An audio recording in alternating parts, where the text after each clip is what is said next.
about Paul Smith. Paul is a wonderful example because he puts his design first.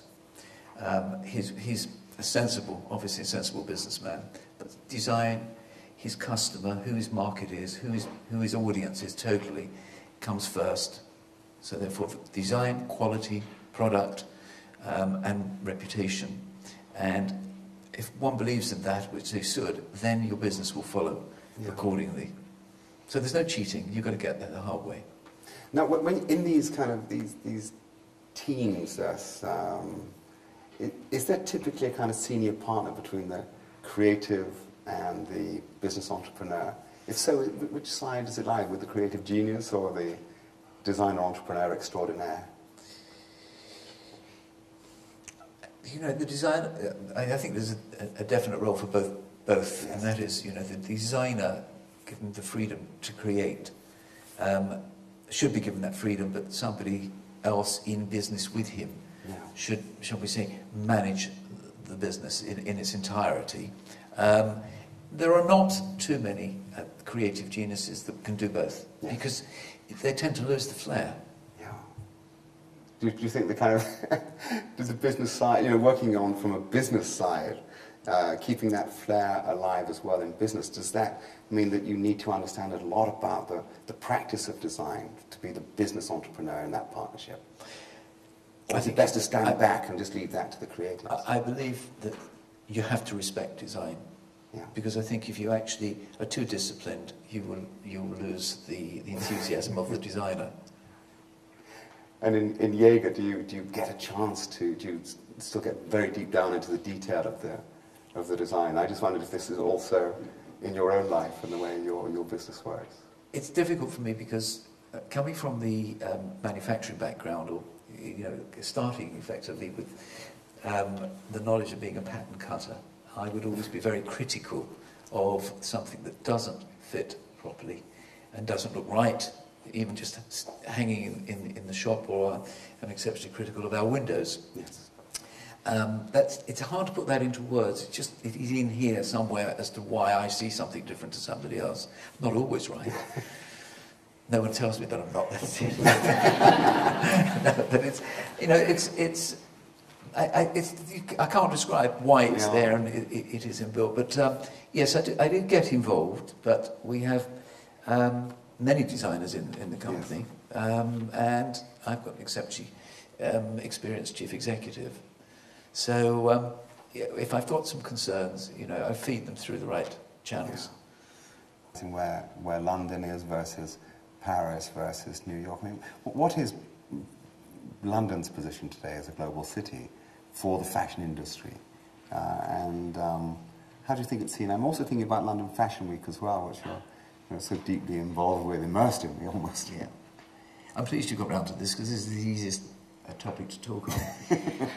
We are, and I'm absolutely now convinced, that the most interesting fashion capital in the world.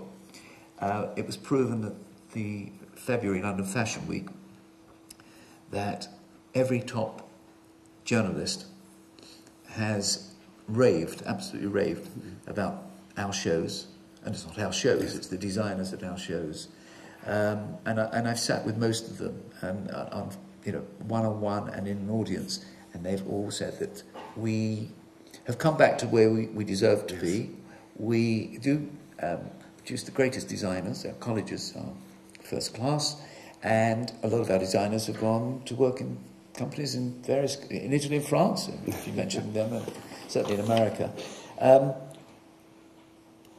What we proved this time around, and the press are the most important to get everybody really on the map, is that we're fearless. America played it very safe. So did France and Italy, less so than America. We were fearless, and our designers actually showed and set a pace. Now we've got to maintain that and continue. Do we see that same fearlessness in the retail and the kind of transition from the catwalk into the retail store? interestingly enough, and I'll give you an example, and you probably all saw in the press last week, Matthew Williamson at H&M. And prior to that, there's been Stella McCartney at H&M. So we are talking about our great British designers involved in a Swedish company. Yes. You've showcased and you've told us your successes and your achievements. Could you give us one little insight of one failure that you've had to go through?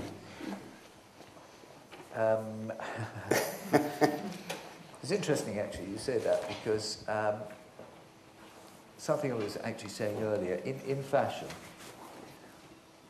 we could fail twice a year, because we are actually, whether we're retailer, whether we are designer, wholesaler, creating a new collection twice a year.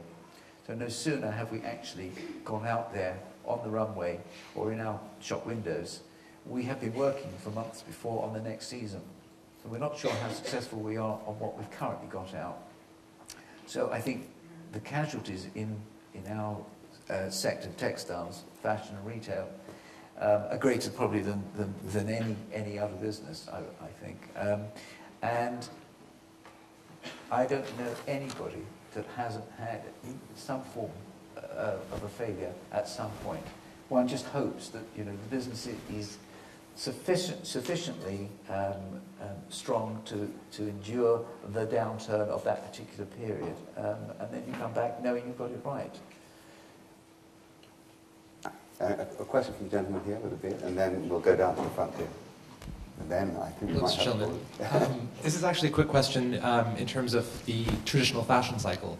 So most fashion brands exist on a two-season cycle, or so twice a season, two-season cycle. And how do you think that's going to be affected by the emergence and kind of the popularity of fast fashion, such as H&M, Zara, who are now churning out items at 4 times, sometimes 6 times a season? And do you think that will have a long-term impact on the way that we view the current fashion cycle? We are still always going to be governed by seasons and weather. The mere fact that people would be, shall we say, having drop-downs on a more regular basis is, and you're talking about companies that are of such a size that they can't actually get just one drop per season. They've got to continually flow in, and they're manufacturing in 7 different countries. But you'll find that those drops are still to do with the season's product, and they would have been designed for that season, even though they come through in maybe 5 or 6 drops per season, and phased in through the season. I'm a designer from India, and I work with textiles and crafts. Given that production is shifting largely, increasingly to China and India, how is this gap that is increasing between the creative hub and where it's actually being produced, how is that going to affect us, do you think? Well, when you say that manufacturing is shifting to China and India, from my knowledge and experience, manufacturing in India is some 30 years old in the sense of fashion companies of a certain scale producing in India, and they have been producing in China as well. What we're going to benefit from now, with large manufacturing base in China especially, who are setting up smaller satellite units to help smaller companies get the produce that they need on time and in the scale and size that they need for people with maybe 10 or 12 shops. What we now need to do is hope that they can actually create something for new emerging designers.